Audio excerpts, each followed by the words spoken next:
Hey everybody, welcome to another episode of A Piece of Ash. This is my weekly show where we wax philosophical about wargaming. I take questions from the chat in the mailbag, and we generally just catch up on the week's events, what I'm working on, what you guys are working on, what's new and hot topic-y in the world of wargaming. Typically we start off with the editorial, and this week's editorial has been kind of prompted by a trio of reviews I've done so far for some New Games Workshop books. The first one was the Chapter Approved 2017, and then the second and the third ones were the Codexes for Blood Angels and Dark Angels. I tried 3 different formats. I did a very in-depth review for the first one, and then actually changed it to an audio review because it showed off too many pictures of things. I got a bit nervous that I got frowned upon. And then the second one was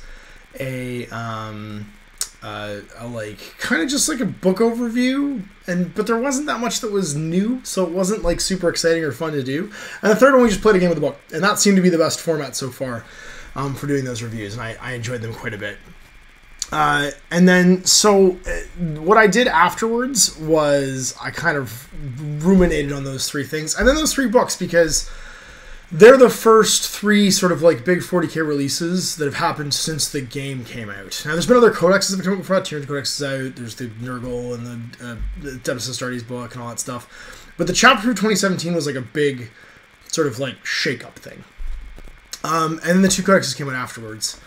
And what I was really hoping for, I think in the back of my brain, and this only really crystallized just recently, and that's kind of what's brought up this editorial, was that the new Warhammer 40k, which espouses 3 ways to play, three exciting ways to play. You've got narrative, you've got open, you've got match play, was going to just keep rolling with that ball and keep espousing both narrative and open play as like big parts of the hobby. Because for so much of the last 2 years since Age of Sigmar was released, that has been something that has been a big driving force in my fantasy wargaming hobby. I came up with narrative play. I came up with that little subset for the game before the Jones book came up, which was oh shit, I've forgotten the name of it now. I want to keep calling it Path to Glory. It was like my version of Path to Glory. It was the Warband game I made. I can't remember what it's called. It was a skirmish game basically. Then there was Skirmish came out. Then there was the Path to Glory got redone. An old GW classic basically brought back for all armies. And as I looked through these codexes and I thought about the reviews I did for the last 2 of them, I actually started thinking about all of my Age of Sigmar books and the differences between those books. And the reason I want to do this editorial was there's a big opportunity right now, I think, that those codexes just totally missed. Those codexes are 100% focused, or not 100% focused, because you can't... it's almost incidental that power level is just on the stat line now instead of points. But points from the back of the book and power level's there. I don't see power level really as being an open play like add-on to the game. And that's not adding new things to open gaming. It's almost totally focused on match play. It's focused on some story entries for the units in the game, and then just what those units do in the game, and then the points values for those units. And I can think back to every Age of Sigmar book I've played with. There is tons of missions to play in those books. The battle tomes for the armies. There's missions to play. Ever since Path to Glory came out, you have your Path to Glory Warband roster in there as well. There is more than just... And I guess there's a slight difference is the point values are handled in the General's Handbook, so that's a difference in the 2 game systems. But there's so much more if what you enjoy is a different type of game in the battle tomes than there are in the codexes right now.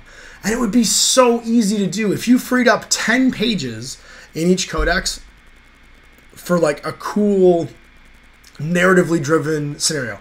I can think of dozens of them right now for either of the 2 chapters that I just reviewed. The Blood Angels could very easily have a run-amok Death Company scenario, right? You're trying to stop Death Company from your own army from, like, killing civilians. And you set up a narrative game where you're fighting another Imperial army, and you're just trying to keep the Death Company from doing things. You write special rules for everybody with Black Rage, you have to roll dice. And you maybe just reverse victory points, where, like, you get victory points for your opponent's units that are left alive at the end of the game, but your army's almost operating, like, on its own and running away. And only the characters can, like, control people and move around. You could do a Hunt the Fallen mission where there's like Fallen inside. I know it's a strategy, but like there could be Fallen inside the enemy army. You're going for intel, or even just like an objective that is one of the Fallen running around the table. There's a million things you could have done in like 5 to 10 pages of those books to just give something to those players that are interested in those two types of games.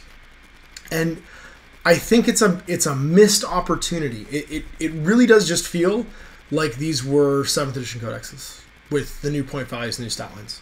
They don't feel any different, and that seems like a big open door for Games Workshop design-wise. I encourage anybody from Games Workshop, from the studio that ever listens to this, or any of you guys that even just talk to those people or do chats or even go on the live streams. I'm not going to do that. I don't watch things on the internet. Just say, like, where's the open play stuff? Where's the narrative stuff in these codexes? What are you doing to add that into these codexes to make this for me? Because while I might enjoy playing match play games, I'd be really excited to have, you know, a scenario or something I can play, a story I could tell. Something like Path to Glory for 40k. Something where it just encourages that other direction. Because right now, it feels like these codexes are just 40k as usual. And they just... They're what excited me about 8th edition was these two other open doors of ways to play the game. And I'm not being... that fire isn't being stoked, I guess is the thing. And that's where my little picture came from. There's this line that popped in my head instantly from this movie Storks that my kids love, which is, you make it a plan, you gotta stick to the plan, and then you gotta always deliver something for those people. If the plan is 3 ways to play, everything you come out with that's like a major supplement should have 3 ways to play. And when I compare it to the Chapter 3 2017 book, spot on. Like, design philosophy wise, if that's your design philosophy, it was perfect. It had stuff for narrative play, it had stuff for open play, it had stuff for match play. 75% of that book wasn't match play. I know that all the people on the internet talked about was match play, but if you're going to encourage people to play the games a different way, you have to keep feeding that fire. You have to keep stoking the flames of that. And so just be consistent. Please come with the next couple codexes and give me a cool story mission to play, or give me some type of cool power level critter that you can't use in match play. How cool would that be? Give me stuff like those land raiders that are in the Chapter Approved book that are just like a cool, crazy conversion that you make that you only use in open and narrative play. Just give it a power level, never give it a point cost. It'll be great. The match play people will complain and wish they could use it and come up with rules for it and blah, blah, or it'll be so OP that like they won't care, they'll complain about it. But it'll be such a cool conversion that they'll want to play with it anyway. Just keep feeding that fire, because every time you don't, it's like passively saying, yeah, we said these were important ways to play, but they're not. So just be consistent. Please put something in those books that really are like, that are for the people that are excited about your IP and the story and playing the games a different way.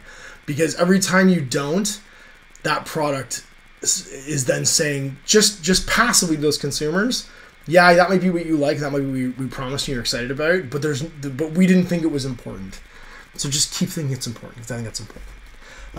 And be consistent. Because I loved everything in the 2017 Chapter Approved because it was such a great blend of stuff. The codexes, there's so much room for more in those, and just please do it. So anyway, off we go. And we're going to jump into the chat now and see what is the what. Say hi to everybody and start talking. So, we got Andy Green here, who's working on a Walvax, which is apparently a walrus man from Mears Miniatures. My instant comment was that reminds me of that Thundercats ripoff, which was Tiger Sharks. If you guys remember that, there was this whole like series of cartoons in like the 80s that as soon as there was like a big hit, like Thundercats was a big hit when I was a kid, they would kind of ape what that was. Like, so for instance, Ninja Turtles came out, and Ninja Turtles is a famous comic book, actually really dark comic book. If you ever want to like have like your childhood image of the Ninja Turtles broken, read the original black and white comic books, because they are seriously messed up. Like, they are dark. And then Battletoads was basically a ripoff of Ninja Turtles. You had GoBots, which there's a big argument between GoBots fans and Transformers fans, chicken egg kind of thing. But GoBots were a very popular secondary TV show with transforming robots and stuff. And then, of course, you had everything that tried to rip off G.I. Joe, like Mask and all of these other, like, sort of, like, quasi G.I. Joe organizations for TV shows. And the clear rip-off of Tiger Sharks was Thundercats. You had these, like, people that were scientists, but it was all underwater, and they would all turn into, like, different animals. Like, there was this big mustachioed sort of, like, professor dude turned into a walrus. Some of them were so dumb, though. There's the one guy turned, like, his head turned like a shark fin. Like, they were so bad. It was silly, but I loved it. Anthony Lee's here, Tobex is here, Caddick Flanagan's here, Jonathan Beaudry Lattonville's here, Nick's here. He says he remembers Tiger Sharks. That's right, because Nick and I are like the same age. Dan Harris is here. Hey, everybody. Greetings from the very snowy England. It disturbs me right now that there's more snow. I saw pictures of my buddy Chris Kay and his kids actually going tobogganing in England this morning. And there was like a very light dusting of snow outside. And I was like, how am I in Canada and there's less snow than in England right now? It's wrong. It shouldn't be this way. Nick says Visionaries was also fun. Yes, it was. Congo the Jormungand says, hey-o, Toby Hall's here and says, something homies. Jonathan Booter Lettonville is, just commenting on what I'm saying. Greg Small's here. Tiger Sharks was arguably the best of the Thundercats, Silverhawks, Tiger Sharks trio. Oh, I forgot about Silverhawks. That was the other one. Yeah. It was also the briefest. It's true. It had a really cool story.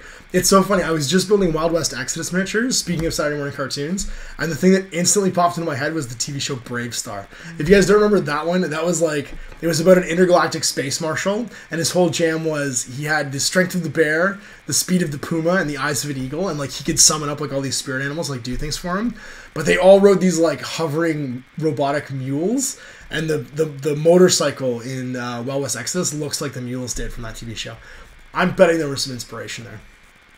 It also had like a weird anthropomorphic horse. Like his horse was like his buddy. It wasn't like it walked around on two legs. It was just like a big muscly dude with like a horse head. It's like a minotaur, but a horse.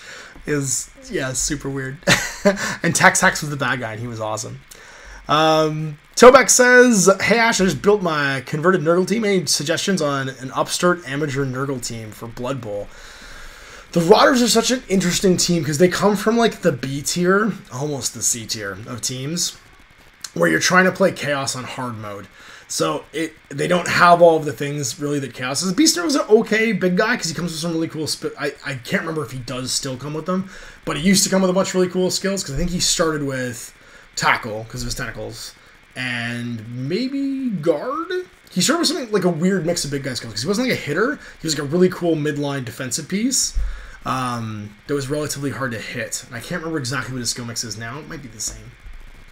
But yeah, it's actually almost worth starting with the Beast Nurgle, starting with the big guy, and maybe less Rotters and more Pestigors, because you're able to like take advantage of that guy, even though you can't earn experience and stuff. Toby All says we only got Thundercats in the UK because after googling, it doesn't look like we missed out on much. No, probably not. Mini Painting says keep on rocking in the free world, Ash. Can't wait to see your growth in 2018 and play your game. Oh, I'm stoked about that. Thanks, man.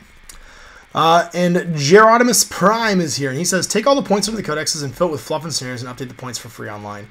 Yeah, it's funny they've taken such a mixed approach to 40k because they had an interesting, to jump back into the editorial topic for a second, they had such an interesting, worthwhile, and working mix for Age of Sigmar. And I think there's probably some hesitancy with changing that too much all up front. The one thing with the Age of Sigmar is the point values are all very flat, and there's not a ton of unit customization. There's a lot of unit customization in 40k, so I think what you'd end up with, if you did like a General's Handbook style point value thing for 40k, it would be like 600 pages long, and it would have so much stuff in it if you wanted to cover like, here's the cost of X unit, but here's the cost of X unit with all plasma cannons, or here's the cost, like, you either make the point values flat, at which point people just complain because there's arguably going to be a best kit, you know what I mean? Like, 5 Devastators with heavy bolters versus 5 Devastators with all plasma cannons.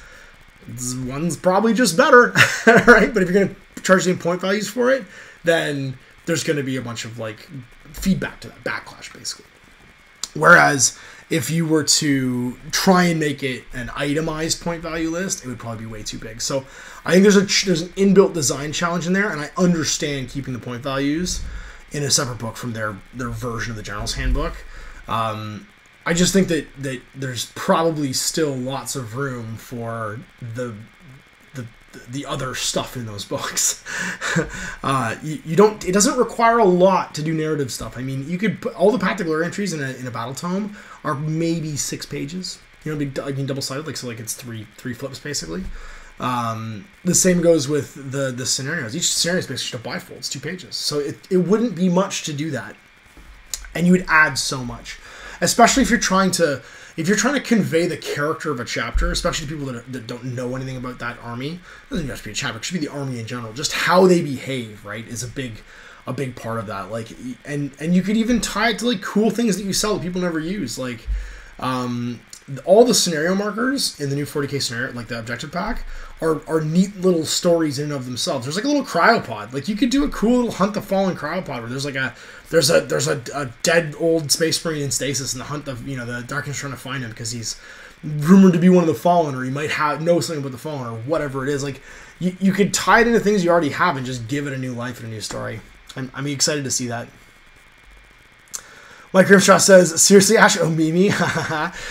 Mike is referring to my voting for where we should have the one of the championships for Guild Ball take place in Canada. And I said Omimi, Ontario, because Neil Young's from there. And that's like literally the only reason. And also, Mike, you used to live in Port Hope. Why would you not want Omimi?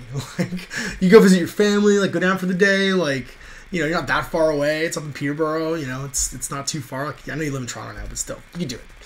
Anthony Lee says, weren't the narrative play like missions reserved for books like Altar of War? But no, they're not. They're in every battle tome in Age of Sigmar.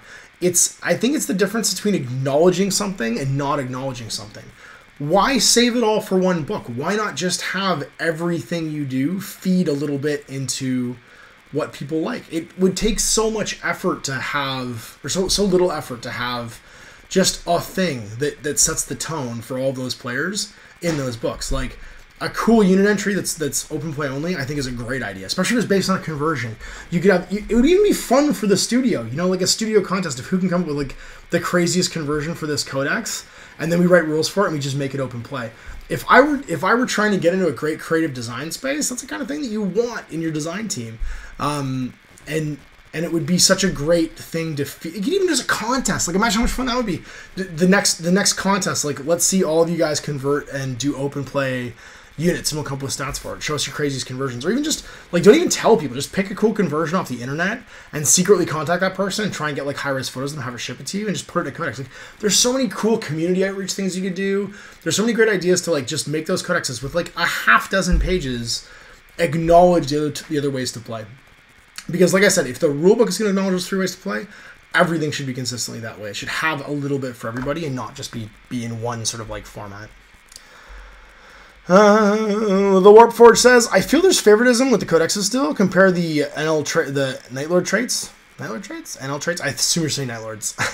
To the Dark Angel ones and see which one seems more useful. Also, hey Ash. Hi Warp Forge. I don't think it's necessarily favoritism. I think it's probably just how do you make them different, right? Like at this point in the Space Marine chapters, unless you write in a new rule that's very different, like Grim Resolve, it's just Cadians. It's Cadians, but only one flees if they ever flee. It's a hard thing. Like, how do you rename and they should like. The reroll ones rule a different way. It's kind of hard, I think. They're in a design place right now where they've only got so many conventions, and they don't want to create necessarily new conventions. They just find themselves renaming existing conventions or mixing, matching existing conventions. So it'll be interesting. Malev says, squatted up. There he is. Warforge says, I feel the open war stuff was always going to be ignored because people only really wanted match play. I loved open war. In fact, tomorrow I'm going to play some more open war games against orcs, because like open war is it's Malifaux but in miniature, but in 40k. Like, I feel like if they really wanted to push open war, they should run their events with open war. I don't see any reason not to.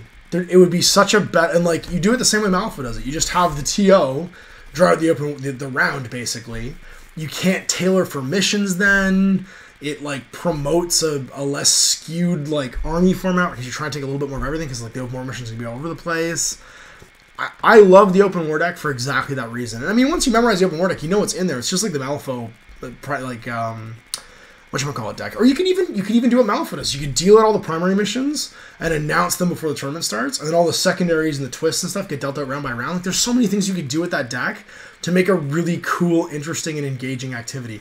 I really hope they do some open war activities. Like, I would love to see that as a format for 40k, because it's way less we play the same game over and over and over again, because there's twists and turns and things happen, like random things can take place. It's a great resource. It's probably just underutilized, like so many are. Like so many great things. Michael super chatting, where's my doc photos? I'll get them this week, I promise. I painted some of those docs you guys saw used in the Ghost Archipelago missions Mike and I played, and I keep forgetting. They're packed up, so I keep forgetting to get photos when I'm in the studio, and he's yelling at me about it, and that's fine. I deserve to be yelled at because Mike gave them to me, and I should make them look pretty and then take photos. I'll post them all for you guys to see. What else we have? Z Hobby says, yeah, open world, unbound, etc.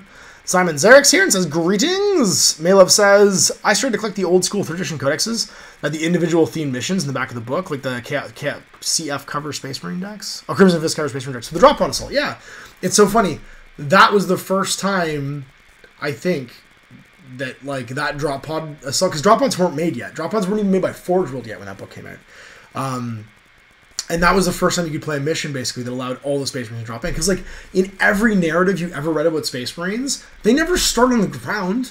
They literally just shock and awe everything. Because they're not designed to, like, they're not designed to fight, like, I mean, some of them, by chapter, are ground-pounding, like, fortifications or assault troops or whatever that don't do that. But for the most part, when you think of, like, the Codex Astartes, you think of it raining Angels of Death, right, with Slayer playing, and it's raining blood from Lacerated Sky, and they show up in drop pods and just murder everything in the area and leave. And that little mission, I actually played that mission probably a half dozen times before drop pods came out, because it was so much fun, and me and my friends would get bored just playing the same 6 missions that were in the 3rd edition rulebook all the time, and we would play something else. You can only play Cleanse so many times. Although Cleanse was like the mission I probably played 1,000 times in 3rd edition. So the fact that I still know the name of it is the reason why I know I played a lot of Cleanse. Zalabi says, we're all nice things to include, but match play seems to be all I ever find publicly. Well, that's the problem, right? Like, if you don't... Here's the thing, is if something is predominant, then it's going to stay predominant unless you sort of, I guess... unless you evangelize other things. And I think it's worked really well in Age of Sigmar. There are so many Age of Sigmar groups about narrative and open play, like on Facebook. It's crazy. My favorite one is the Ex Profundis version of Age of Sigmar. So Ex Profundis was this great website that did like all the crazy Inquisitor stuff. And Inquisitor is like the thing that kept narrative play open and like cool open play games open for 40k for a long time. You had the whole Blanchitsu thing and like this artists movement of like creating crazy models just because. It's funny, I'm actually talking to Jordan right now about doing some Inquisitor stuff, and we're converting warbands. And he's been quiet for a bit, so I think he's probably either painting or getting her for Christmas. But we're in the process of doing it. I actually dug out my Inquisitor warband to start working on it again, because it's all painted. Maybe I'll paint that this week. No, I've got other things to paint this week.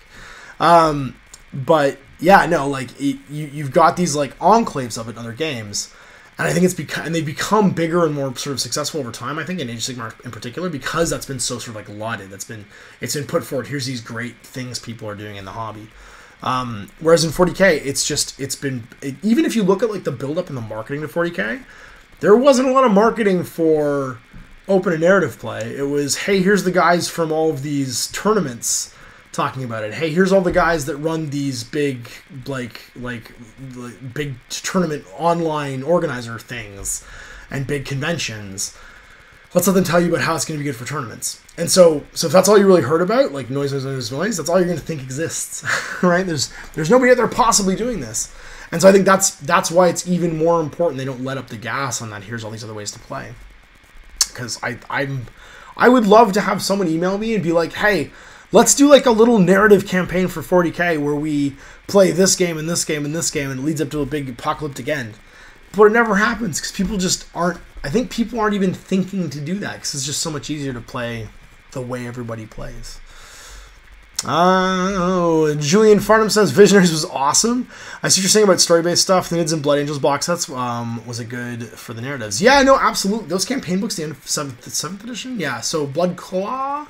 Stormclaw and Death Mask, and there was another one. There's actually a bunch of those towards the end, like limited edition starter sets that all came with like a limited edition character model and Wolf something. The Orc and Space Wolf. I know what you're talking about. They were great because they were like a little mini narrative campaign, and that was like such a great push towards those things. And it was funny because that was all happening at the time that they were doing that in AOS. And now AOS is actually doing those star sets. They just did a star set that was a new Nurgle versus Stormcast narrative, which I really need to split with that one because I really like the models that are in there. If anyone's looking for a Games Workshop Christmas present for me, that Nurgle versus Stormcast star set would be a good one. Yeah, or the Dark, that's right, Malev says, or the Dark Elf Slave Raid one. Yeah, the original Dark Elf, because it's funny, because those 2 codex were the first 2 codex for 3rd edition. It was the Space Marine ones with Pedro Cantor on the front, with the Crimson Fist, and the second one was the Dark Elder one, because they were in the box set. And there was that crazy slave raiding one where they're like capturing civilians all through the game.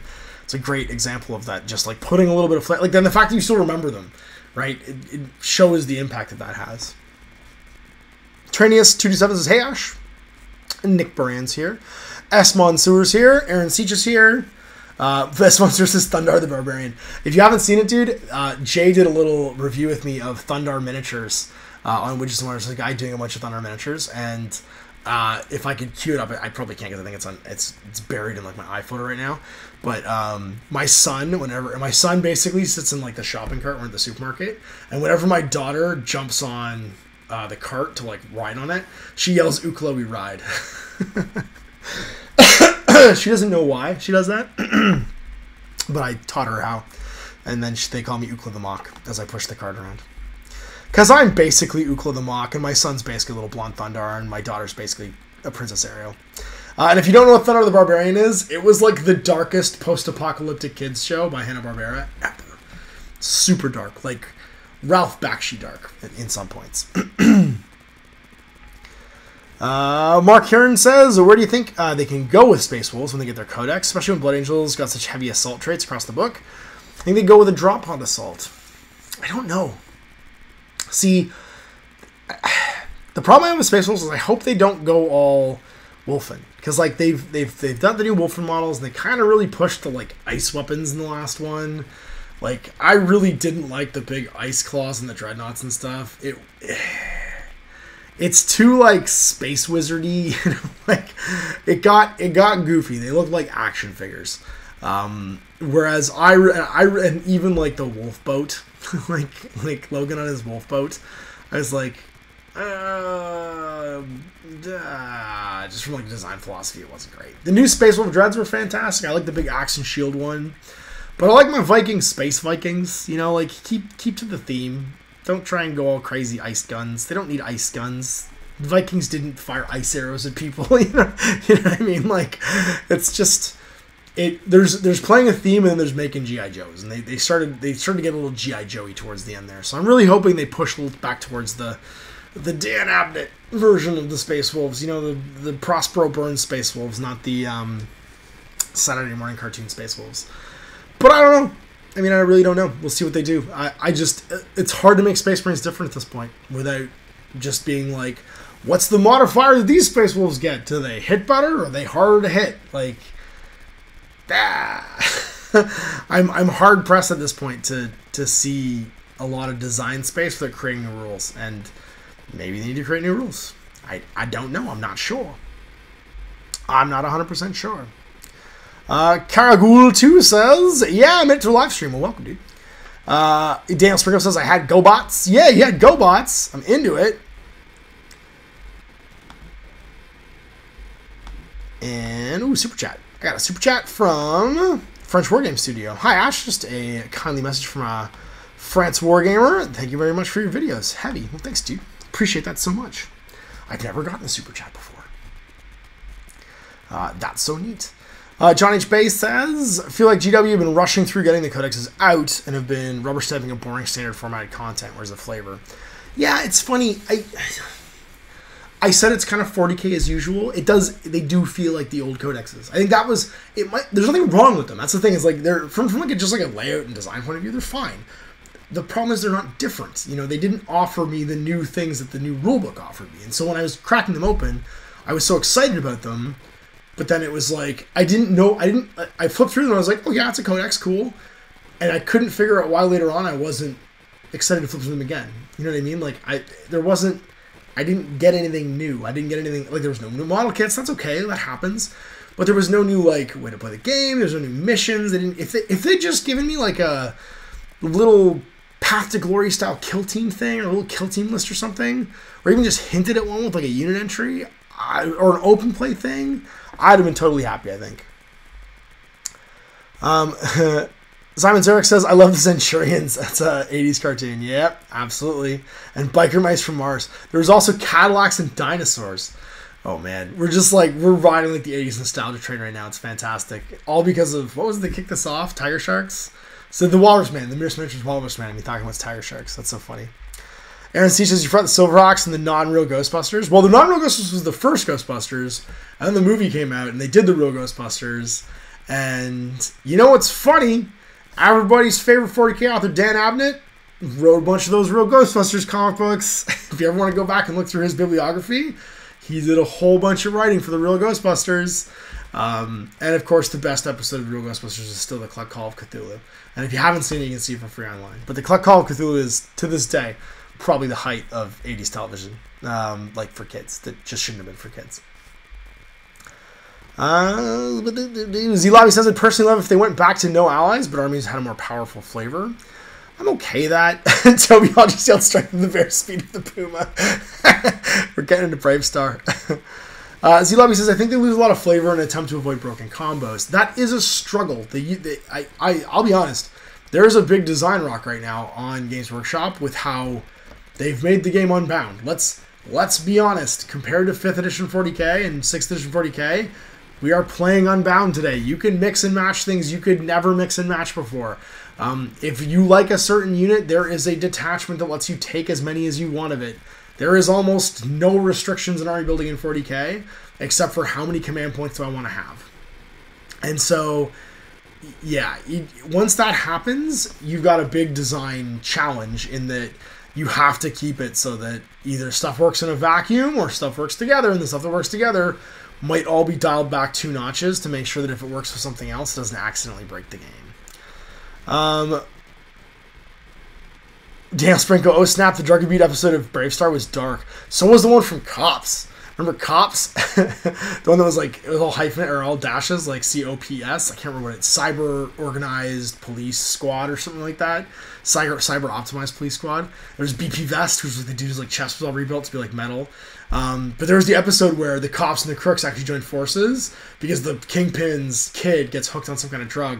And they have to like get him off it, and that was like a super dark. Like he ends up in a dumpster, like dying. Super dark, super dark. The Warforge asks, "What do you think about War Cradle merging with WW? So Wild West Exodus and Dystopian Wars together?" They are. I hadn't heard that at all. That's news to me, dude. But wow, so merging the Wild West Exodus and Dystopian Wars universes together. I mean, it kind of makes sense. The tech level's about right for that. Like, because you're going from like, yeah, no, that's about right. Because you're going from like a pre-World War I industrial, like shipbuilding design thing, like airplanes and stuff, to like, that's around the turn of the century. So like the Wild West stuff would still be happening. I'm okay with that. That sounds pretty cool. I mean, that just opens up Wild West Exodus to have more factions, basically. You can have posses from outside the Wild West. You have the Antarctic Guard show up and stuff like that. Maybe eventually in the game. Yeah, that's a neat idea. I'd never heard that before. It's totally news to me. So if you could drop a link in the chat so I can check it out, that'd be awesome. John H. Bay says, "Yeah, too much caring about parody." Yeah, it's true. That's right, Nick. His horse's name was 3030 from Brave Star. I forgot he's named after a gun. You can never do that today. You can never name it after a gun. That's hilarious. Toby Hall says, I was heavily into the Hero Turtles cartoon as a kid, and my uncle brought me back the graphic novel from America, and shit became so real. It's so true. Those comic books were super dark. Some Tiger Sharks. That's so funny. I could totally see that. Just being like, hey, we found a formula that works. Let's just throw it down and keep trying to milk this beast. I mean, they were technically set in different worlds, because like Thundercats is like a post-apocalyptic Earth when we watched the first episode. You've got Silverhawks in space, and then Tiger Sharks is underwater. So they're basically just taking the same premise and like relocating it to somewhere that ostensibly makes the show different. What else we have here? Andy Green says, loving the cartoon reminiscence. Off to see if I can Google episodes after this. Centurions, Brave Star, and Visionaries. I'll be honest, the Wild West Exodus thing in Brave Star, there's going to be some... I am totally calling all of my like Mule Rider things 3030 from now. Or not, I'm going to call them mules. And I want to see if there's a horse monster I can call 3030. Because I will totally hire it if there's one. Because I haven't actually looked at anything outside the Star yet, because I've been saving it. Because I haven't played the game yet. But I'm pretty stoked about it. Mark Jacobs says we have 3 inches of snow so far in Maine, but it really isn't deep enough for sledding. Unfortunately, I moved back to like the least snowy part of Ontario because I'm in the Niagara Peninsula, which is between Lake Erie and Lake Ontario. And so we have this constant, like, greenhouse effect. Because you have two huge bodies of water, two big, like, evaporating bodies of water that remain relatively warm throughout the winter. So unless it gets really cold, the ambient temperature never gets crazy. And we never get the lake to affect snow. It always blows south of us. So, like, Buffalo will have, like, 10 feet of snow. And I'll be 20 minutes away and have nothing. It's just, like, I miss my snow. I came back to Canada, and I was expecting my awesome Canadian winters. I didn't get them. Mini Painting Studio, my college roommates did voice acting with his dad on the show Street Sharks. No way, that's crazy. That's super crazy. Mizo's here. That's so crazy that yeah, you know somebody that's related to that, and that just happened. Peter Davies, have you ever tried or thought about how to play asymmetrical scenarios in Infinity? I was wondering something kind of Fortress Assault or something. Yeah, that is something I consider every now and again for Infinity, is that, and actually so it's funny because Greg and I in the chat have talked about this recently, is that they did this really great push with Campaign Paradiso for some narrative gaming in Infinity, and then it just kind of petered off, and ITS seems to have been the main focus for the game for the last few years. And there's been this promise that when Acheron Falls comes out, which is supposed to be the next expansion, that's going to come back. And I really hope it does. Because one of the things I'm missing a bit from Infinity right now is ways of playing the game that aren't ITS. And I can feel the game moving in that direction where, yeah, it's got great tournament play, it's super fun, and I love that all the missions are narrative in ITS. They do sometimes feel a little bit paintball-y, but for the most part, you can imagine a story in a lot of them, like the new CTF one where you have to destroy each other's antennas, hunting down like different buttons and stuff like that. They feel like, especially the Data Tracker one, Data Tracker's killing the HPTs too is one of my favorites. They feel like there's a bit of story in them still. I would like to see some asymmetrical missions, or missions even where like you're restricted to certain troop types. So you can only take light infantry or heavy infantry or whatever, just to again like push your army list in directions where they have to tell a story. I think it'd be super neat. They've done a great job with the worldwide campaigns of doing that stuff, but I think that some people, because it's an online thing, it doesn't penetrate as far onto the street, if you will. So I'd love to see a book, because books sit on a wall in a store, give people new ways to play, they play amongst each other, and people see them doing that in real life. An online campaign, as great as that is, unless you have someone excited about being online and sees it, brings it back to the store, it's not the same as a physical object giving people new ways to play. So I do hope that happens. But they're promising that with Acheron Falls, and hopefully that's next year. I don't know. Who knows? I don't have a crystal ball, unfortunately. This hasn't leaked all that to me. Mini Painting Studio, Peter Davies ago. Your metal models. I know you use Tester's dull coat, but how many layers? And do you use a gloss varnish first, then testers? I tend to use gloss varnish only over decals or decals if you're from another part of the world. Typically, because what can happen is when you use we use any kind of spray varnish over decals, you can get silvering, which is where there's air pockets trapped inside of the layer underneath the decal, and they turn silver when the stuff hits them. So I'll seal them with gloss varnish just to pull it all down and create a bubble, and then I'll spray it afterwards. But you've got... Greg just said something that made me laugh. I'll have to answer that question in a second. But I usually just use one thin coat. I try and keep it as far away as possible. I find if you overdo it with dull coat, it gets too dull. So I try and just do like 2 or 3 splashes across it and then let it dry. Let it dry in a fairly stable, not too hot, not too cold environment. And it just keeps the same reflectivity as the paint. Dull coat seems to work really well for that. How well does it protect metal from chipping? The best thing you can use to... Honestly, chipping on metal is actually more down to your primer than it is your sealer. Your sealer is going to prevent rubbing. Your primer is going to prevent chipping. Because your primer is the thing that actually has the etching agent that's gripping to the model, that's actually hugging the model. And typically the more corrosive an etching agent is, the more it infiltrates into like the imperfections in the metal or the plastic, the better it's going to stick. So airbrush primers tend to be a little less, they have a little less adhesion. And surface primers that come through an airbrush have a little less adhesion because they don't have any kind of like etching agent in them, because they're trying to be less toxic because they know you're going to inhale a bunch of it and you're working really closely to it. And they know it's going to be sitting in a bottle for the most part too, whereas spray primers tend to have a more aggressive etching agent in it. So if you're worried about a metal model, invest in a decent spray primer. I'll tell you right now, it's expensive, but GW spray primer is still the best in the market just for consistency. Shake it up, make sure your spraying environment's right, but if you want to keep a model from chipping, it's a great primer. You can get cheaper primers. I typically don't use anything but the Painter's Touch. It's by Rust-Oleum. 2-in-1, it's a bit matte. Mostly because it's $7 a can, and I prime bajillions of miniatures. And on plastic miniatures, your exchange doesn't tend to matter. But I have like a big double tall can, a GW primer can, and I'll use it when I'm priming metals just to be safe because I don't want them to chip. Because my miniatures get handled 10 times more than most people's miniatures do, right? Because I use them so often, and I want to keep them nice. So yeah, that's my advice for keeping stuff from chipping is your primer is more important than your actual finishing agent. Although if you want, you can like diamond coat it, like use like a car finish, and then just dull coat it afterwards and keep it from chipping. That'll definitely keep it from chipping. You might get a little thickness on your miniature though, and don't try and strip it later. Greg Small says, "We're the Devil's own Mimi." It's outside of Peterborough. It's where Neil Young's from. It's in our brains, everyone's brains lately, because Neil Young just played a concert there. This is his hometown, and he played a show in like a bar with like 100 people, and it was all live cast. John H. Bay says, GW can do famous battles as narrative play. Absolutely. How cool would it be if they'd put the Battle of the Farm back in the Astartes Codex and had like the Crimson Fists fighting orcs, fighting fucking Thrug, Pedro Cantor fighting fucking Thrug in the ruins of his like old like chapter monastery, whatever you want. There's so many cool things you could do. Yeah, there's so much you could do there to give that little edge of like, oh, wouldn't it be cool to build models for thing to a book, you know, like just inspire people a little bit to try something. Malev, just like Ash said, instead of a tournament pack for missions, the TO randomly drew open war cards. Yeah, you could. So if you, I talked about this earlier, but I think Malev and Anthony are talking about it. So the format for Malifaux that works really well, it's Gaining Grounds. There's all card-based objective systems in Malifaux. It's almost exactly like the open war deck. The open war deck is eerily like the strategy and scheme decks for Malifaux. You have a primary, you have secondaries. And in open war, you also have a twist, and then because it's meant for open gaming, if there's a power level differential, which you would still use, so if someone's power level is higher than the other person's, even based in points, you then have the person with the lower power level gain the twist,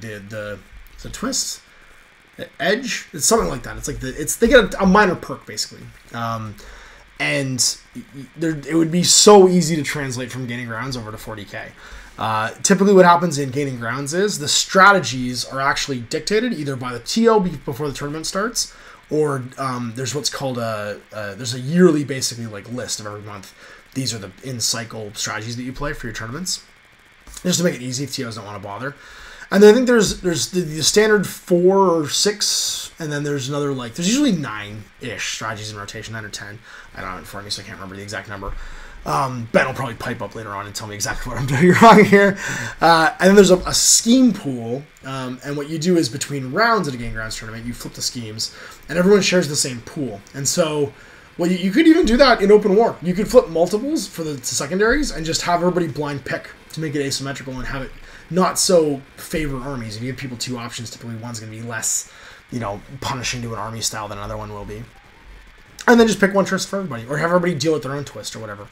But it's usually easier if the TO does it because it's universal. Everyone plays the same round basically, which is why they do it in Gaining Grounds. It'd be super easy to do with the open war cards, and it would be such a fun event because like you'd be 1 using this cool resource, and 2 you couldn't just like memorize 6 missions and play them over and over again.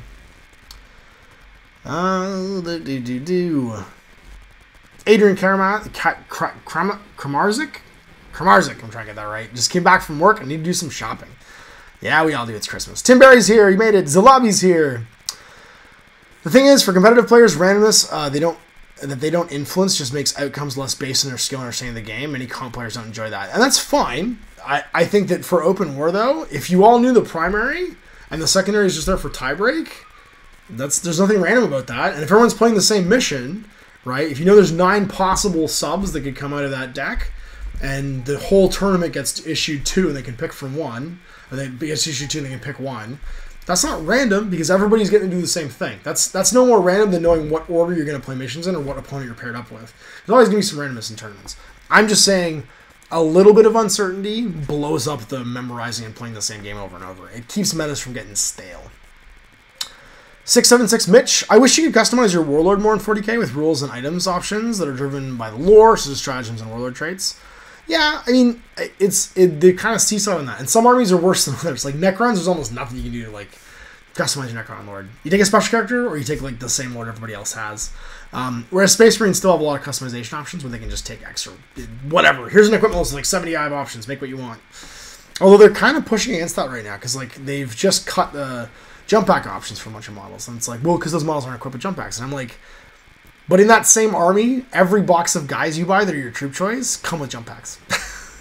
Like when you buy a Blood Angel Marine box, you get bits to make bolters, like just bolter dudes, regular bolter dudes, Death Company, or Assault Marines. So like you have all of the parts to make anything you want. Like it's not like every Blood Angel player doesn't have 1,000 extra jump packs because every box of Blood Angel Marines he bought had like 5 extra jump packs in it. The Warp Forge says the guys at War Cradle are very active in the DW. And Legion's Facebook group. They've been doing many live Q&As and stuff there. I can post a link in the chat, but it won't let me out. It's fine. Don't worry about that. We're talking about the Wild West Exodus and Dystopian Wars groups being merged. YT Gen Zero says you can take a look at the 9th Age 2nd Edition once it gets released. We'll probably take a look at it. Yeah, I don't know if we're going to do any games of it. It's mostly driven by, like, local interest, dude. And if I can get an opponent for a game, I'll totally play it. But, like, I'll be honest, there's, like, no 9th... There's more Kings of War players than there are 9th Age players around here in Ontario. And that's... not saying much. There's very few enclaves of people playing 9th Age locally, and none of them have gotten in contact with me. So the closest guy I know that plays 9th Age plays it in Halifax, which is like 3,500 kilometers away. So not close. Greg Small says, used to drive me nuts when the characters from Silverhawks would be terrified of falling in space. That's right. Sanders VB says, what's T9A? The 9th Age. It's a fan-driven edit of 8th edition Warhammer Fantasy Battle. Torben Kasperg's here. He says the community edition of... Oh, he's just answering the questions. Everyone's answering the questions. Greg Small says, Ash is much more willing to see the possibilities in ITS than I am, but I'm an old curmudgeon. Yeah, that's why you have fun playing with me, because I tell the story. You just get to enjoy it. It's imagination time, Greg. We're just going to use our imaginations. What else we got here?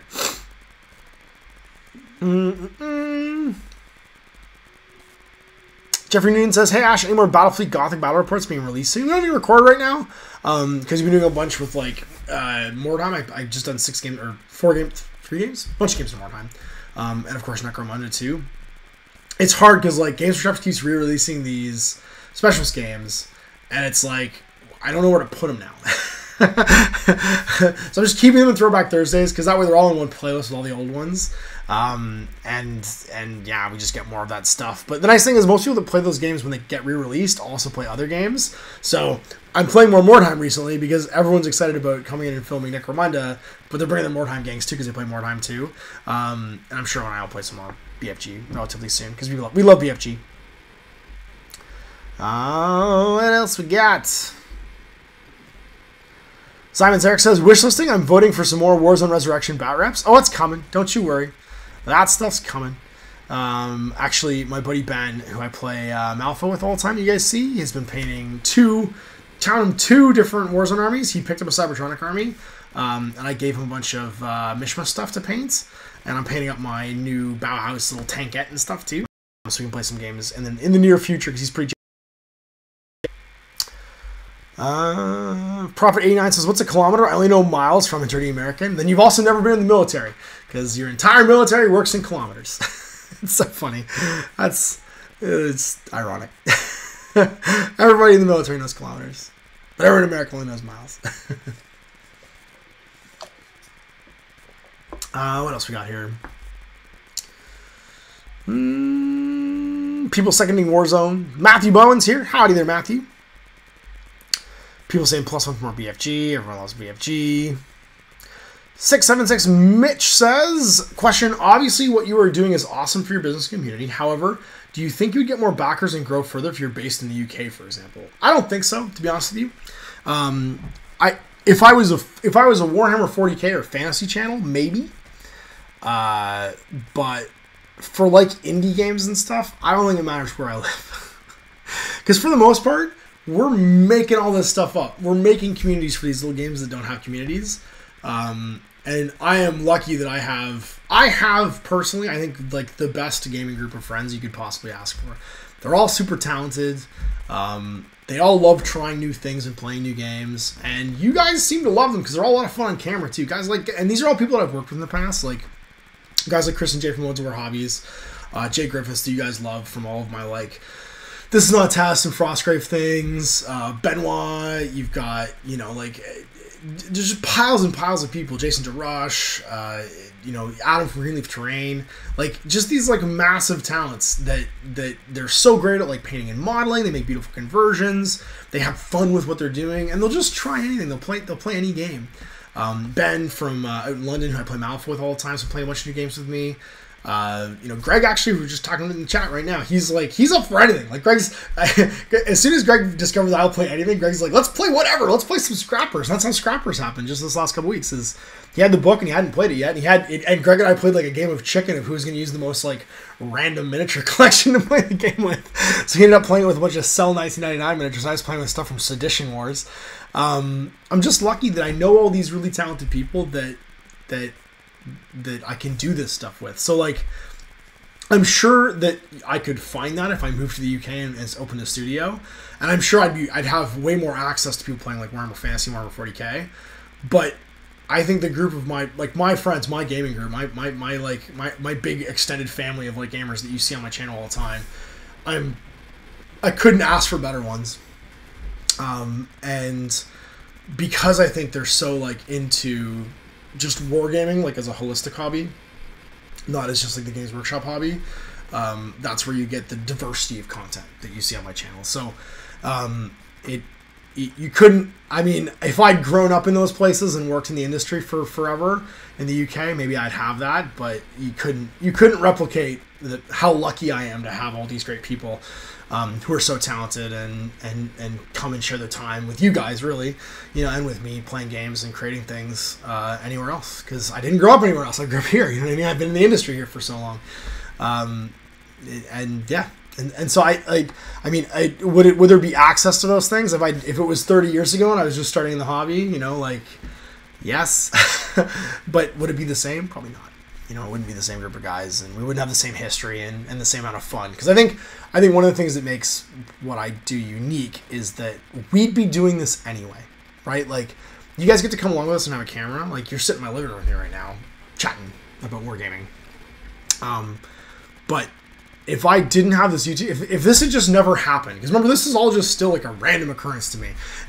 I was like, let's do a crowdfund because I need a camera because I enjoy filming battle reports, and then all of a sudden I'm building a studio, right? Like, and now I've got a YouTube channel, and you know, now I'm writing a book, and like this like domino series of events of like the last 2.5 years, well, not even 2.5, it's like 2 and a bit years. It would have been most of it, the playing games and building things, all the random stuff, would have still been happening. You guys just would never have seen it without the camera that you're literally looking at me on right now. This is the original camera from the crowdfund. That is, we don't push it too hard with battle reports anymore. We just use it for streaming because that doesn't hopefully crash the OS because it's been refurbished once now. Yeah, like it, and that's that's why I think what we do comes across as being really natural, because it's just me and the people I know having a good time. You know, we'd be having these fun stories and adventures anyway, and playing most of these games. Just you wouldn't be watching it because I wouldn't be toting a camera around to do it. We'd just be doing it in my basement as opposed to somewhere else. More epic. Actually, Ash, how about a Warzone First Edition retrospective Let's Play? Oh wow, going through all the editions of Warzone. That would be interesting. That's a storied history right there. And there's so many offshoots to it too. You've got board games just like GW had, like you have Blood Berets and Siege of the Citadel. You have card games. You have the Blood Beret card game. You got video games. Paradox Plaza did some Warzone video games. There's a crazy like old trailer for the Warzone video game that never was, that will like blow your mind. That would be neat. I need like a reason, like another, like they just did like another kind of 2.0 edition of like the rules. And I would do it to like, I usually do those things to like celebrate something new, like a new edition of the game. But I would totally be up for it if they do something new. Torvin Casper says, you know, like a kids react to kind of video. So I think I joked about this ages ago. I was gonna do that actually. I was gonna try and find the 2 most competitive 40k gamers that I could. Like, I'd grab like Owen and maybe, I don't know who else. Maybe get Owen to get Cork to come in, because Cork and him play in tournaments quite a bit. and like try and run them through a game of Road Trader and be like, I'm your game master, here we go, and then just like randomly roll up like a story and then have like a T-Rex come out of the bushes and stuff like that, because it would just filming their reactions I think would be priceless. We'd have to figure out a way to do it with like static cams just so I could catch all the micro expressions that go over people's faces, because that would be a thing in and of itself. But you could totally do like a kids react thing if I just grabbed like contemporary gamers react to old miniature games and just watch their minds break. I could probably do that. That'd be fun. S1 Sewer says the Rune Wars game is pretty fun. Yeah, I have a copy of it. I haven't given it a try yet, but we've looked at it. Prophet 89 says I kill for my old gaming group back. You know, it's true. Like that's a thing. You having a great gaming group is just, because I was away from my gaming group for like 4.5, 5 years living in Memphis, and I appreciate them so much more now that I'm back. It's hard. Says, Scrap we do Let's Play, and both uploaded already. They'll be coming out. The first one, the Let's Play, comes out the 2nd of January. So if you want to see some pictures from it, I went with like kind of a Destiny sort of post-apocalypse, like a glossy post-apocalypse, kind of a Ready Player One sort of thing. And you can check out pictures of it in the Facebook group for Scrappers. Go check out Bob's Facebook group, because it's got like 1,000 people in it. It's pretty exciting. There's some pretty cool stuff in there. Mike Grimshaw says, if I deep dive into my storage locker, I might be able to find my Gothic fleets. I had Imperial, Demiurge, and Dark Eldar, but the Dark Eldar would have to be built. I'm not sure what our current rules. There are no current rules, Mike, and if you ever want to get rid of that stuff, let me know. And I'll paint it. Because we'll happily play with the Demiurge and the Dark Eldar, because we don't have those fleets yet. Oh, ba-bo-bo. Prophet 89 says, for some unknown reason, I never understood why Americans didn't change our measurements. I think it was like a presidency change. Some president says they were going to do it, then they changed presidents, and it just didn't happen. Well, it's those follow through things. Jeffrey Newton says, stay in Canada, Ash. The UK is a kip. Oh, it's fine. I love the UK. I haven't been there in too long. I got lots of friends I need to go visit in the UK, actually, and go say hi to and pal around with. I need to make it to one of the Core Hammer meetups at some point, because the other North American Core Hammer member, which is Britain out in California, has made it to like a bunch of them, and he's making all of us look bad. Too many Core Hammer meetups happening, and Britain's the only one representing us. Torben Gasberg says, I heard it was all due to the gallon liter exchange being rather horrible for the US cars. No, it doesn't make any sense. If you would just break the price down into liters, like there'd be no... the price wouldn't change. You would just convert it into whatever liters. You pay the exact same amount of money. That's funny. We're talking about metric versus imperial now, which is just silly. Simon says the Warzone card number is Doom Trooper, not Blood Beret. The name for the video game was also no. There was a different video game, not the Doom Trooper video game. There was like a World of Warcraft style. I have to find the trailer now. It had music from what's that electronic band that did all the music for The Matrix. There was a song and all the music for like the trailer they did for it, because it was like a World of Warcraft style like RPG they were trying to do, and all the music for it was done by what's the band called? I can't remember. Cannot for life of me remember the name of this band, but they were not Orbital. They were on like all the Matrix movies. Oh, I can't remember it for life of me, but yeah, I know it's funny. Torben says, Ash, do you think other games like Scrappers might hit your channel? I mean, games that are totally miniatures agnostic? Well, we filmed a bunch of them. We just did Drag Kills America. We're doing Scrappers. I actually was just talking... hopefully Jay's watching this. I was just talking to... yeah, it's funny. Well, Nick just said, I can't stop my train of thought. I was just talking to the maker of Gaslands. So we're going to do some car combat too, because he's going to send along some of the measures. Like, one of the things in the rulebook is there's like turning gauges, and I'd have to like photocopy and make them, and he just sent me an email and was like, hey, I've got a whole bunch of them in acrylic. I'm going to send you some. So we're going to start looking at Matchbox cars, like we have never looked at Matchbox cars, and sticking some old Imperial Guard guns on them, and converting up a bunch of Death Ray stuff. I'm actually super stoked for Scrappers, because Jay played tons of Car Wars and always talks like crazy about Dark Future. And I played a little bit of Dark Future and lots of my buddy Miles's game, Roadkill, and a good car combat game where I've got like I can just go and grab any Matchbox car I like and like convert it. I'm super jazzed for, so that's going to be a lot of fun. And this one's like squads of cars too, not just like a car. You can have like your full like fleet of like, here's my Ford Falcon GT, you know, with machine guns on it or whatever. So we're gonna have Frankenstein's Gonna Live Again and Drive the Death Race. A surprisingly underrated movie too. I very much enjoyed the Death Race remakes. Just the first one. The later ones are not so good, but it's a solid little movie if you ever want to watch it, if you want some inspiration. So I will definitely be painting some Matchbox cars and watching that. Nick just said Core Hammer North America is like life in life on a deserted island. Yeah, buddy, but we get together once a year at Adepticon. That's the plan. Every year Core Hammer North America ignites at Adepticon. Mike says, no, I'm keeping my fleets, Ash. Of course you are, because you're like me. You understand the value of classics. Turbin says, such as indie war games from the War Games vault. It's funny, I've actually was looking the other day, because I just dug out my fully repainted UNA army for AT-43, and I really wanted to play a game that I actually helped to edit, that's on War Games vault right now. If you're looking for a really good model agnostic, like company level, so like 40k size game for sci-fi with like use whatever models you want. There's a game called Victory Condition Future Combat, and it's by Agus, and it's his whole brand of like he's got like a core system he uses a lot, but his whole brand like taken to sci-fi basically. And it's a solid rule set for fantasy. It's a bit of a blend of the old Battlefield games, blended with a bit of Starship Troopers, blended with a bit of Epic, because he uses like a blast marker system for like morale and suppression. Yeah, and I was going to take out my AT-43 not the Neo Soviets, the Red Block and the UNA, and play out a game with it. So I might still do that. Maybe I'll do that this week, because it would take no work. I would just literally set up a game and go.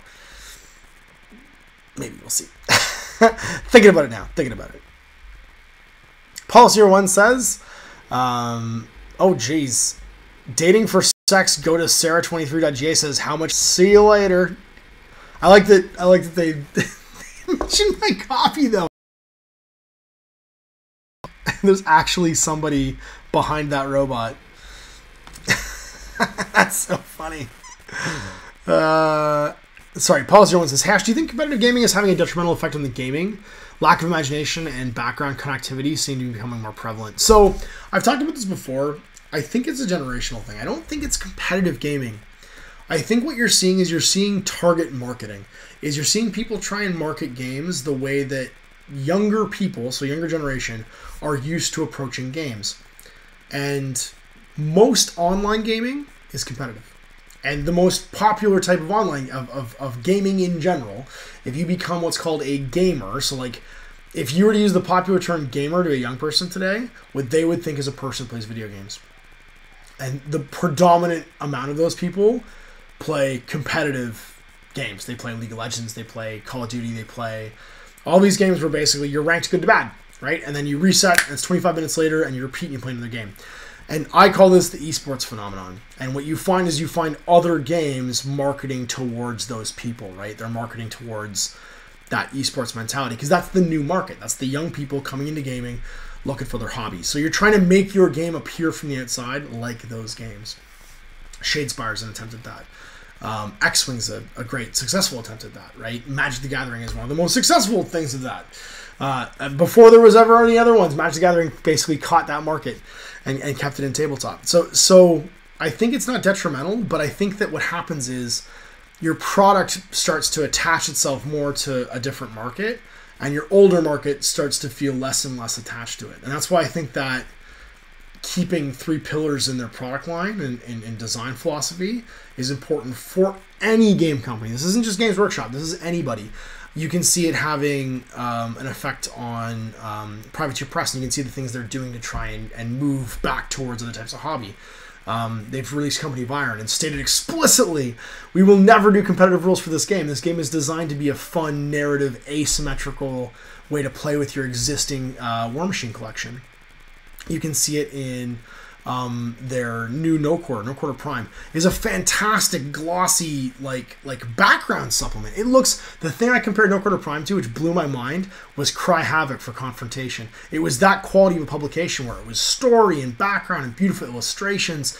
There was a whole RPG supplement in it. Like, there was a ton of stuff in there, and not one thing to do with like competitive gaming. And so you see companies, I think, realizing how important it is to diversify the creation of their own product to try and attract and get different people. Because I think what you're talking about is detrimental clientele. You, by proxy, exclude others. You make others feel neglected. You know what I mean? It's like, my girlfriend hasn't called me in a long time. You know, like, we're breaking up. It's that feeling of like, oh no, I'm not being acknowledged. I must not be important. I think you have to be careful. Like whenever you're a company and you're creating product, you're making a statement, you're saying something, what you don't say matters too, right? What you don't say has an impact because people will infer things from it. And so if a product is being aimed towards someone, people like to jump to absolutes and say, well, it's only being aimed towards these people. And therefore I am being excluded because everyone's the center of every universe, you know what I mean? So you leap to that conclusion basically, and you make that decision. And it's hard. I think it takes a long time, or it takes being someone like me who's worked in the industry for so long to be able to step outside of that. Like, I'm really good at seeing decisions companies make, even if they affect me personally, they have like an effect on me, but seeing them for their sort of like wider ranging reasons and impacts. I can disassociate myself from it as a hobbyist or as a consumer. But for the average person, if you haven't worked in an industry, that's really hard to do. And so you have to be super careful about how you're going to approach that. Any chance we'll see more? This is not a test? Absolutely. Again, I just finished talking about how lucky I am to have all these great gamers.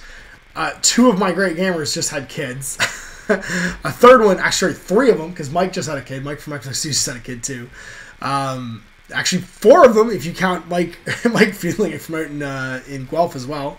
So four of my super regular people I do all kinds of games with just had kids, or run their own bit. Like it's just one of those times, like, change jobs. Like, this has been like a last 6 months of like me and my friends being not able to get together, but there's certainly been a bunch of life things happening for a bunch of them that have just disrupted things. And the knock-on effect for you guys is, I'm more driven by what people want to come in and play generally, which makes things tend to be a little bit more mass market than me and my friends sitting around going, hey, wouldn't it be cool if we... But then new people have come in. Like, Greg's come in and been like, hey, let's play whatever. And I'm like, yeah, let's play whatever. So, like, that's... It comes in waves, right? Like, people will come around and we'll start doing that too. Actually, and Danny Casey, too. Fantastic hobbyist. I did Silver Tower with. He and I are both planning on doing Necromunda stuff, for that too. So... You've got all these. We've got people that have become super busy, but then new people are like stepping in and being, well, since and we're starting to make all kinds of new content, which has been great. Victory techniques, awesome. I'll check that out. Matchbox and Hot Wheel cars. It's actually something I've done a lot of though, because I've repurposed a lot of cars for my zombie games, and so I'm used to working with that metal and plastic and stuff. But check that out. Go check out what Gary's talking about, because there's some cool stuff there. And actually, the Facebook group for Gaslands has a lot of really cool conversions in it too. And there's actually just like a big Facebook group about 28mm car combat. Like, you can find a bunch of them. So get in it, because there's tons of that stuff and it's a lot of fun. Matthew Bone says, oh, how I know how you feel. I've been trying to champion a narrative AOS campaign, but thus far no luck. People just can't get out of their win at all costs mindsets. Yeah, but it's easy. It's easy to play match play games. I think because you can play strangers. You don't have to have a plan. It's what I just talked about, right? Me and my friends come up with plans, and we get excited, and we send each other photos of what we're working on, and this intense jazzed up about playing something builds. But when you're playing a stranger at the game shop, you don't get that preamble before the game, so it's not as much fun to do a narrative thing. Those things typically need a leader. You need to start a Facebook group or a mailing list and generate that conversation, get people who haven't played games against each other excited to come and play a game and tell a story, that kind of thing. Metal King Studio says, Private Press War Machine Hordes is an interesting case of competitive to death. In my experience, it's so competitive that I am completely burnt out, and the idea of playing it is exhausting. Sean, man, play some Company of Iron. If you haven't played it, it's such a breath of fresh air. It actually got me painting like a bunch of just random War Machine Hordes miniatures again. I need to get painting my my trencher box, because I got the trencher box to paint through to add to my Signar stuff, and it is such a it feels like playing War Machine Hordes ages ago. It's what I want my War Machine Hordes games to be. So we're gonna do more of that stuff because it's great. And if you get a chance, pick up Nokor, because like the production Nokor Prime, the new Nokor Prime, the production value on it is amazing, like super high quality and just so interesting, just from like I like the Privateer Press universe point of view, like super fun. I'm painting a bunch of the new Troll ice guys because of it. It's really, really neat. Narrative gaming has been pretty great for AOS, but you're right. Love campaigns in which your troops get better, different scenarios happens, and depends on what happens matters for those games. I think that's true. I think that's a big reason why Path to Glory has been so successful, is that it's a regular game of AOS for the most part, but there's consequences, not negative, that you get new things. It's just play a game, get a toy. Play a game, get a toy. It's almost like playing skee-ball. You know, you get your tickets forever, and then you go and take your tickets, and you get your little lion ring and 3 little lion bots. 5 little lion bots join up to make 1 giant lion bot. It's important stuff. Or you just take a Spirited Durthu and just feel bad for the rest of the campaign. Because you really wanted to paint him and you really wanted to play him, and there was no way to take him later on, so you had to start with him. That's what I'm blaming it on. Mike will not forgive me for that though, but it's funny. Metal King Studios says, if a stranger knocked on my door right now and asked to play an AOS narrative campaign, I would grab my keys and head to the nearest Games Workshop store with them. Okay, well then I guess we know what we're doing. We know what we're doing. 15 minutes left. We've been Adam Max will say competitive side of the community. I have very strong opinions about that, and I'm almost hesitant to share them, because I'll be honest, by giving my really strong opinion, I'm gonna sound like I'm being exclusionary, like I'm saying people shouldn't be in this hobby, and I don't want to feel that way, because I feel like everybody should be included in the hobby.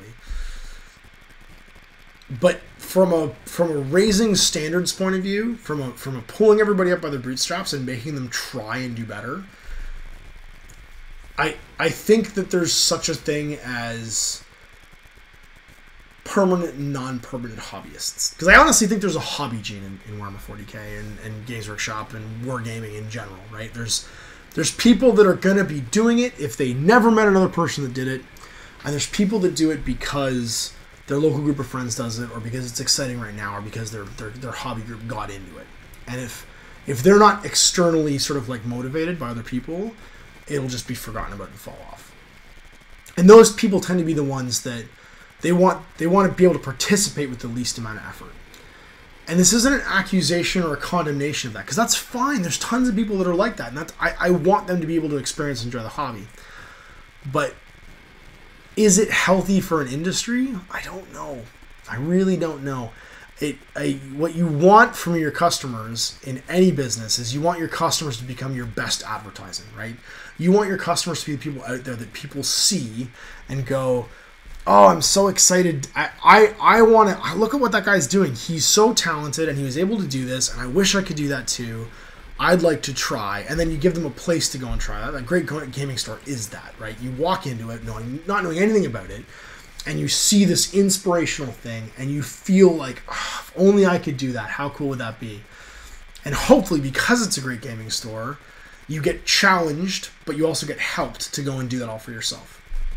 And I think it comes back to that old biblical thing of you teach someone to fish, you give them fishes, right? So teaching someone to fish is always going to be more long-term beneficial to you as a business, right? Or in this case, as an organization, a group, a community of people, than it is to just give someone fish. Because if you give them fish, they're going to be asking for fish forever.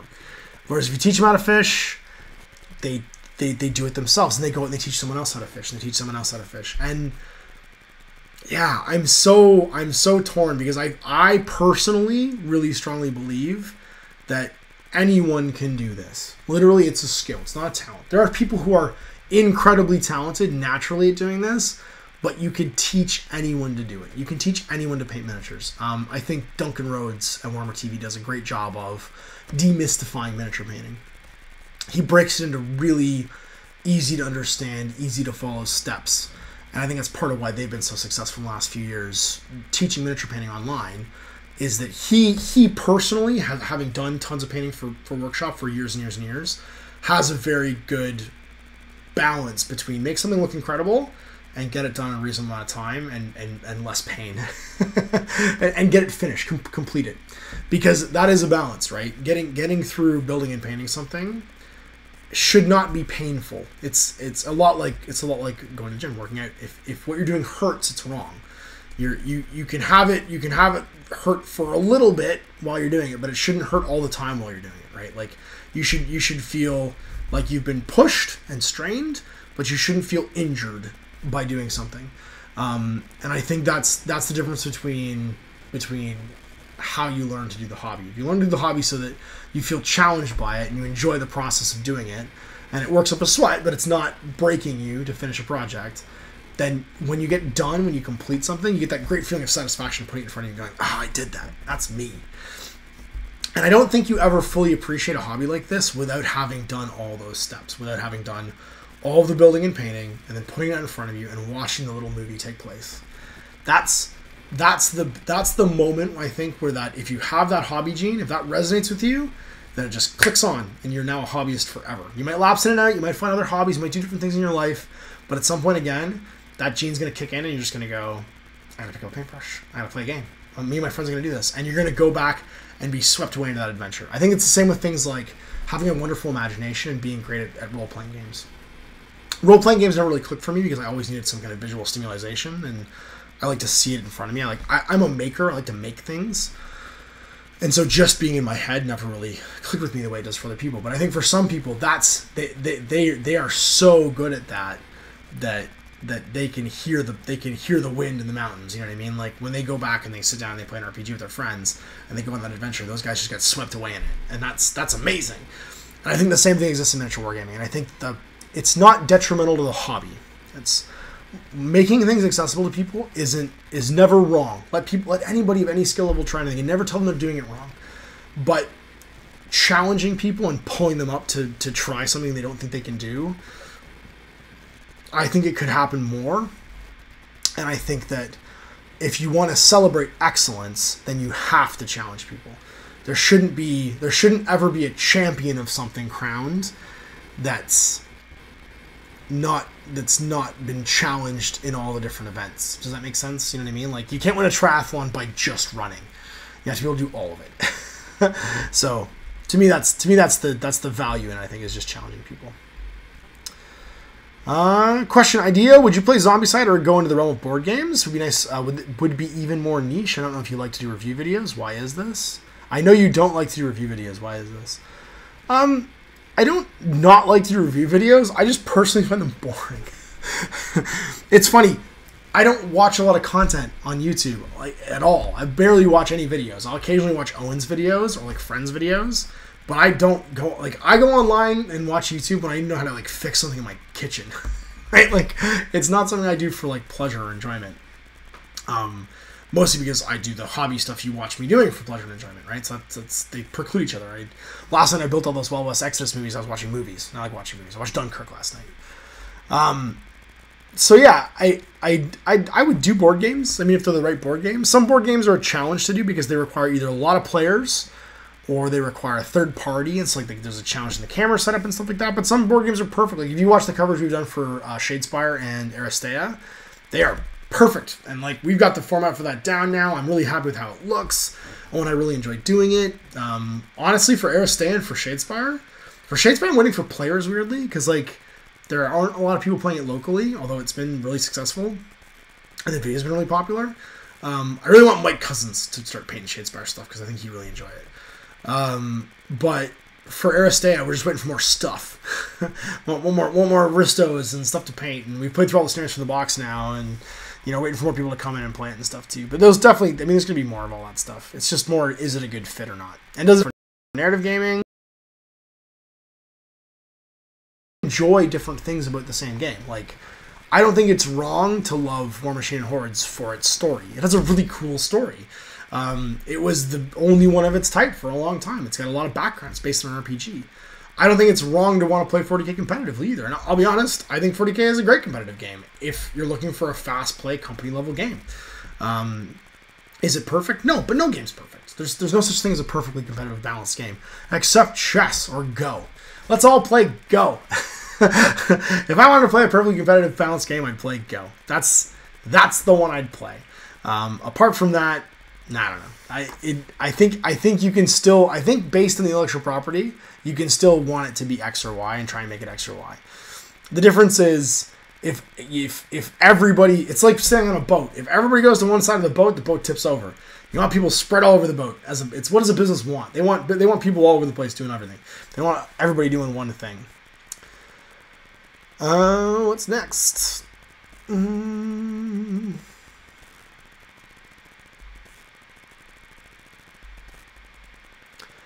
old games which have GTs were like that too. You walked around and the inspiration level was through the roof. I don't get that much walking around the 40k rooms at cons anymore. People just constantly get pushed to the limits.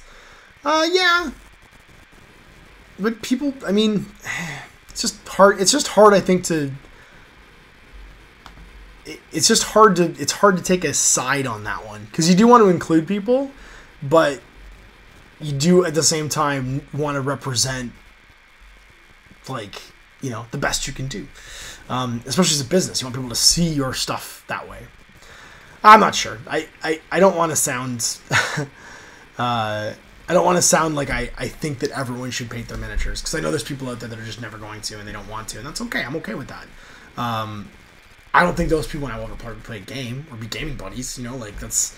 We don't have the same hobby. But it's hard to say that. Metal King Studio says, the most competitive player I've ever known painted his whole army because we spent a day drinking beer and painting. I showed him how, if you want to play painted, you should just get involved. Absolutely. Well, I think I said that too, though, is that it takes a village. You know, like you need to challenge people and pull them up with their bootstraps sometimes and enable them, help them do it.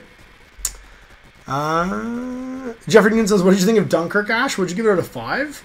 I give it a 4 out of 5. I enjoyed it. I really enjoyed I mean, it's a Nolan movie, so it was good. It was well paced. It was well shot. It's pretty. There's only one, like, bad green screen moment with a hurricane that I was like, oh, jeez. Or it was a Spitfire. It was a Spitfire trying to land, and you're like, oh, yeah. This is clearly green screen. It was a dead stick moment for a Spitfire, and, like, it's flying over, like, Dunkirk, and you're just like, oh, that's not... That looks like a 1980s, like... a 1980s like matte painting behind something that's on a green screen. But it's a great movie. I really enjoyed it. Action was good. Actions were all good. It was a lot of fun. 4 out of 5, I'd say. 4.5 maybe. It's a good war movie. S. Mansour says, I love the Malifaux story. The game not as much. I like the game too. I like them both.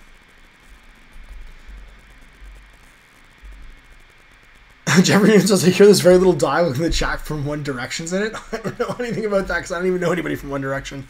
I mean, maybe. I'm sure there's tons of English people in it. That's about all I know for sure. Well, we are coming to the end. We've been on for 90 minutes, so we're going to say bye-bye, and I'm going to get ready to go see the boy. Because I think I hear him stirring in there, and we're going to go pick up the girl from school. So anyway, I hope you guys enjoyed that. That was a great chat. We did this time around a bunch of stuff that we haven't talked about before, which I enjoy, and we talked about a bunch of stuff coming up too, which has been fun. We're getting towards the end of the year, so I'm starting to like percolate my brain on things like what do I want to do for my year-end wrap-up. So expect to see some non-standard videos from me in the next little while. I've been percolating some lists in my head, some interesting idea for lists. And if you want to hear more about that, you can jump on and join me in Discord. I have my own Discord server, and I will link it in the description below. So you guys can jump on and continue the chat if you guys in the chat want to keep talking. And we can talk about things coming up in the future. So anyway, hope you enjoyed that. We'll see another piece of Ash next week with my lovely patrons. And you guys will be able to see it, of course, after Bears. We all have our little sit-down. Until then, I'm Ash. Have a good game.